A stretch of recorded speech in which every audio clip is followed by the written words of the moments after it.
So the MES market is being revolutionised over the last couple of years as a result of the ever-increasing demands on key business drivers and, of course, the evolution of technology. Some of the key business drivers that clients are focusing on, for example, speed to market, sustainability, minimising capital spend, leaner manufacturing principles, are all enabled by smarter, data-driven decision-making. Technology is evolving at an incredible pace over the last couple of years. For example, advances in cloud technologies and also in the AI space are becoming more accessible and also expected by key users. Pharma companies are also changing the way that they adopt digital solutions, which is changing the perception of MES and also bringing about a digital-first evolution. New software applications and automation tools such as low-code and no-code applications are also streamlining operations, providing richer data insights and also enhancing communication across the business.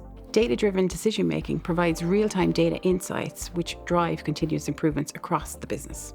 MES holds central importance in digitalization strategies because of the critical functions it can achieve, for example, production execution, production management, quality manufacturing, and procedural controls. More recently, organizations, as they try to achieve true paperless manufacturing, are looking to new disruptors on the market, low-code, no-code applications, to augment and complement their MES capabilities. These digital execution technologies provide human-centric design, user-friendly interface, which allow for rapid application development and deployment, which also don't require detailed programming knowledge. Digital-first technologies offer key benefits to companies to be able to adapt and adopt to an ever-changing market landscape. Companies can be enabled and empowered to be more agile and efficient, which is in line with the unique needs of their business.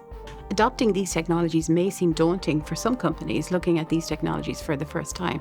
However, adapting a robust data enablement strategy, validation plans which are effective and efficient will help these companies to implement a digital-first MES technology which is streamlined and more effective.